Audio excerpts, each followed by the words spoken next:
Marie Dupin, 60 millions, publie pour la première fois ce matin un Cosmétoscore. Oui, c'est bien. Cosmétoscore, sa liste noire des cosmétiques. 86 cosmétiques passés au crible et classés en fonction de leur impact sur la santé et sur l'environnement.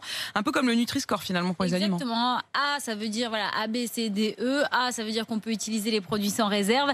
E, ça veut dire que l'utilisation est fortement déconseillée, qu'il y a trop de substances problématiques dans les produits et qu'à terme, ils peuvent avoir des conséquences néfastes sur l'organisme. Et ce qui ressort de ce classement, en gros, c'est qu'on est très loin encore d'avoir des produits parfaits et qu'on ne peut se fier ni au prix, ni à la marque, ni aux allégations du type bio, donc nature, on ne se fie qu'à Marie Dupin.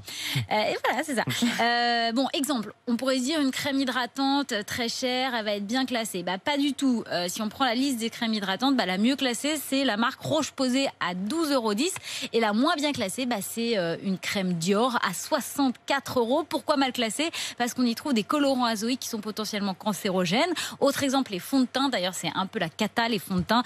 Seules 2 références ont une note supérieure à C, notamment un fond de teint Yves Rocher, alors qu'un fond de teint bio est classé E.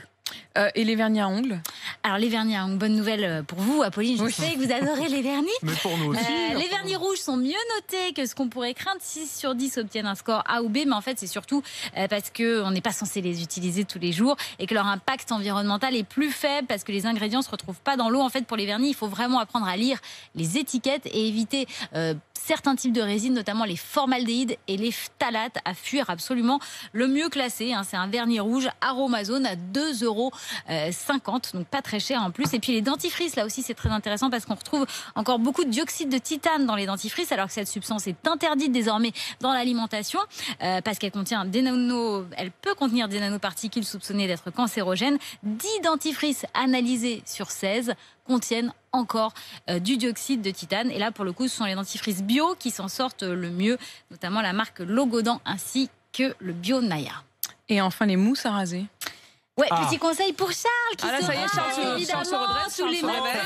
Oui. Louis, pareil. Pour Oui, autant, ni Louis ni Charles Non, n'utilisent ça beaucoup fait- de mousse à raser. Il Moi, faut ça quand fait même 10 ans que j'en ai pas utilisé. être clair. Ça fait bien longtemps qu'ils ne se arrive. sont pas Alors, rasés. Bah, pour le jour où, privilégiez plutôt les gels plutôt que les aérosols. Vous attendiez le Cosmétoscore, vous attendiez de oui. savoir Je suis fébrile. lesquels utiliser. Voilà, parce que dans les aérosols, on retrouve des traces de butadiène classées CMR. CMR, ça veut dire cancérogène, mutagène, reprotoxique, potentiel. Bon, c'est pas terrible, quoi. Il y a quand même des bonnes nouvelles dans tout ça. D'abord, on voit qu'il y a des produits qui s'en sortent bien. Donc on peut les utiliser. Et puis ce qui est bien aussi, c'est que certaines substances controversées ont quasiment disparu, comme le triclosan et les parabènes. Comme quoi le fait d'en parler, ça fait bouger les choses.